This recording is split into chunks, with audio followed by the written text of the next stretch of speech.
if you remember, at least on my channel, you probably at least remember that one of the few videos I did before I very much made my introduction announcement was that I made a video entitling a cruise that happened. Was essentially just a threesome of this couple that ended up happening on the cruise, and it ended up in a entire battle royale brawl with almost everybody fighting in the cruise and just going out with a bang. And it was like one of my favorite stories ever that I kind of read, because I kind of been slowly and trying to get myself into just reading just wacky headlines that I would kind of just stumble upon and find. And I very much like that story. It didn't do well in views wise. It only got a whole thing of three, which, to be fair, I'm not that concerned about it, but I very much thought that a story like this would at least get some attention in some possible way or form. But what if I were to tell you that I think I found a better story than this one?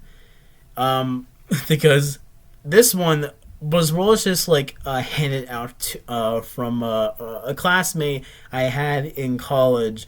That I'm no longer in most contacts with them, but they very much shared a story that I don't think I can ever forget or be rid of out of my bookmarks, because now I have the perfect chance to make a video about this. And it is as followed. Did the Prime Minister of Australia shit his pants at a McDonald's? So we already got the setup. The setup is already right there for everybody to very much wonder.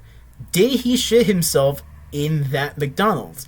So we're going to very much go down this unique rabbit hole of an article that very much details as to what had happened at this particular McDonald's that the Prime Minister shat himself in. On September 20th, 1997, the Cronulla Sharks faced the Brisbane Broncos in the grand finale of the Sydney Australia's Rugby Super League, played in the Broncos' home stadium. While the Sharks did their best, the Broncos dominated the game, winning 26-8. After the game, 900 miles down the coast of Sydney, a 29-year-old Sharks fan, distraught at the result, pulled into the parking lot of the McDonald's in the northern suburb of Edgine. I'm sorry if I mispronounced. I'll just call it Edgine because I don't know actually how to pronounce it. He walked into the restaurant and shit his pants. 21 years later, that man became the Prime Minister of Australia. I love this introduction right now because this is just giving us a bit of the background and the setup as to what's going to become of it. Because we know that this man very much shat his pants in a McDonald's. Now that man became the Prime Minister of Australia. So we're entering into a arc where we very much are seeing the the beginning and then the end.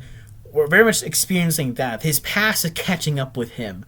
What happened on that fateful day? But we very much know that it wasn't BM that this article was baiting.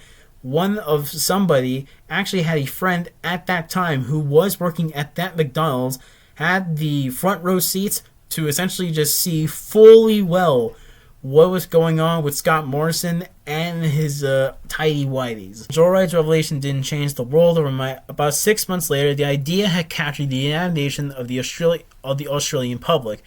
It gained macacos, without even mentioning the shitting, became a meme. Morrison would tweet something and get a reply like, "Hi Scott, still waiting to hear back from you about whether or not it's true that you shit your dax at the Endgame macacos after 1997 grand finale.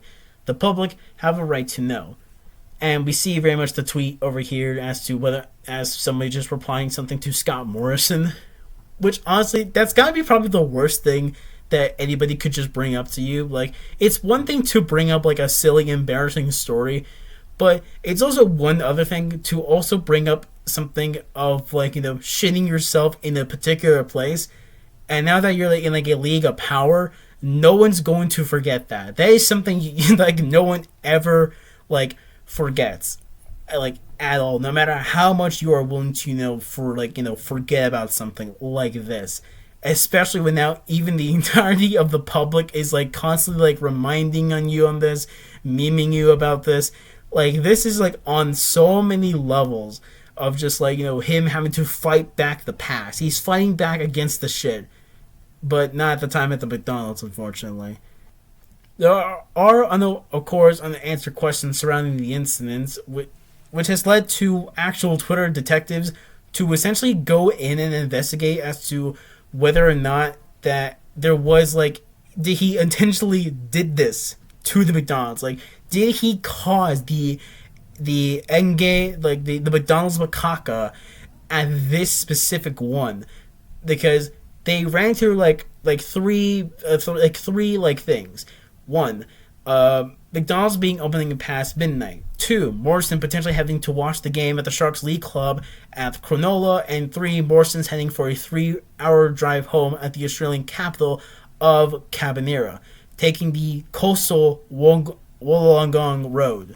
There's even this Twitter post as well, very much like trying to get the pieces together. This is essentially like piecing the timeline of something from like the MCU, and very much seeing how it all connects. Like this is like their multiverse of madness.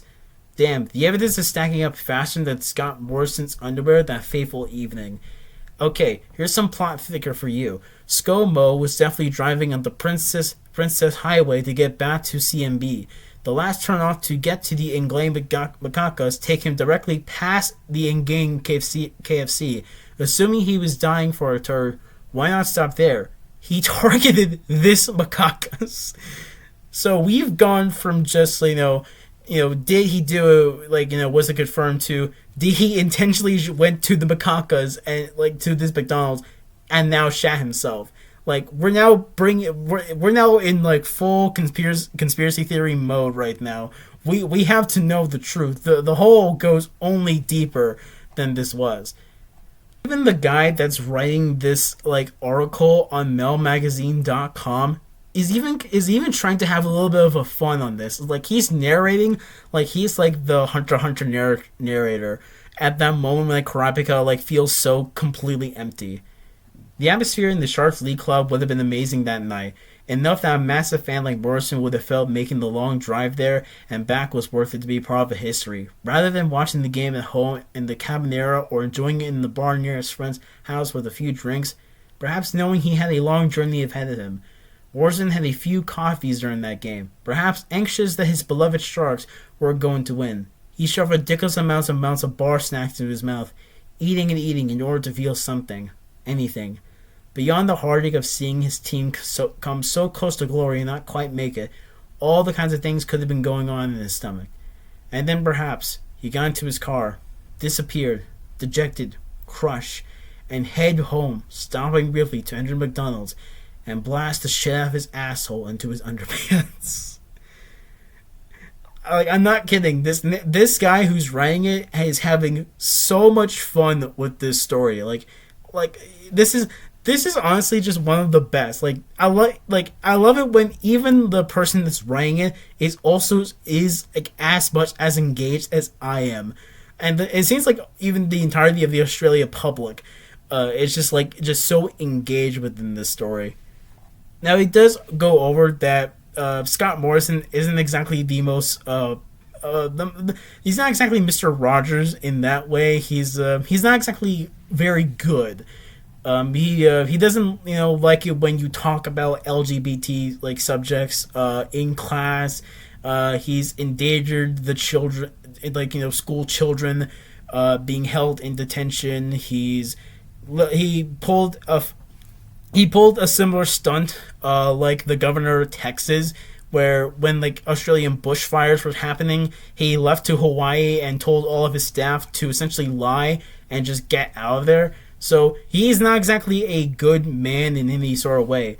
Even the article going as far as to kind of put this this kind of petty thing onto him, but honestly it's just really funny to me. Entering politics, Scott Morrison worked in advertising. He is sometimes referred to as Scotty from marketing, and beyond his politics, he is frequently criticized for the patronizing, disingenuous, insincere way he has presented himself as a man of the people. He's gone out of his way to contrive an image of himself as an authentic, bloody Aussie bloke, a meat pie eating, sports loving, baseball cap wearing normal guy. He finishes his press conferences with a "Let's go Sharks." He's also, and nobody's going to claim a second that this metropolitan should be judged on, fucking terrible at Borat impressions. Now, I don't know as to whether or not he very much is good or bad at a Borat impression. I'm not exactly familiar with Borat entirely, so I can't make the claim on that part. So he's well safe from a criticism from me. However, if the entirety of the public is very much against you for doing a Borat impression, then I think you need to hang that up, because that's not going to go anywhere. That's not going to do anything for you. This is where the pants shitting really spirals down. Morrison has basically spent years working hard to portray himself as exactly the kind of guy that might as well shit his pants at a McDonald's. He's made efforts to take ownership of the rumor and make jokes about it, presumably in the hope that he could extinguish its power in some way. It's not a bad tactic, sort of a smirky, I can neither confirm nor deny approach. He very much did try to more or less do this and try to own up to it, but I think it's not exactly owning up to that he did shit himself. It was more like it's a running gag. It's a running gag that he can neither confirm nor deny. It's kind of like Jay Schlatt when he's fantasizing about men, or think about the cock. He won't confirm nor deny it. Okay, it's kind of like that level of I acknowledge it, but I won't accept it. That type of deal. As unpleasant as shitting your pants at McDonald's is, at least there's an involuntary element to it. Nobody deliberately shits their pants. That part, honestly, right there is very true. Nobody involuntarily shits their pants somewhere, because if you had a place to go to where you need to shit your pants, you either very much was late to the bathroom, or that you very much did this to some place out there out of spite. And as far as we even know from this entire article, we honestly may not know the answer as to whether or not he intentionally did this or did not, but I honestly hope it doesn't get an answer, because that's just a lot more fun for me in that way. Doesn't matter whether Scarlett Morrison shat his pants on Eagle and McDonald's. If you're regularly dedicating the time to telling people you didn't shit your pants, you might as well have said you shit your pants. And saying that you didn't shit your pants is exactly the type of person that did shit their pants. So, okay, let's make sure we get this thing, very clear. There's even a dedicated bench as well on Google reviews that very much that the place that Scott Morrison did took that shit at the McDonald's has a dedicated bench and a gold plaque plastered outside of it, very much saying it was at this spot in the evening of the 20th September of 1997 that Scott Morrison defecated his pants at the Cronulla Sharks lost the Super League Grand Finale to the Brisbane Broncos, 25-8. You can't argue with the plaque. Motherfucker shit his pants at the McDonald's. And honestly, this is my now all-time favorite story. This took some really interesting turns, and now that I very much learned about it, I very much thought it was a good idea to put this into a video and just share with everybody over here, because it's a damn good story and it's a funny one, so why not make it into a video just for the funsies. And yeah, that's mainly about the video. Bye bye.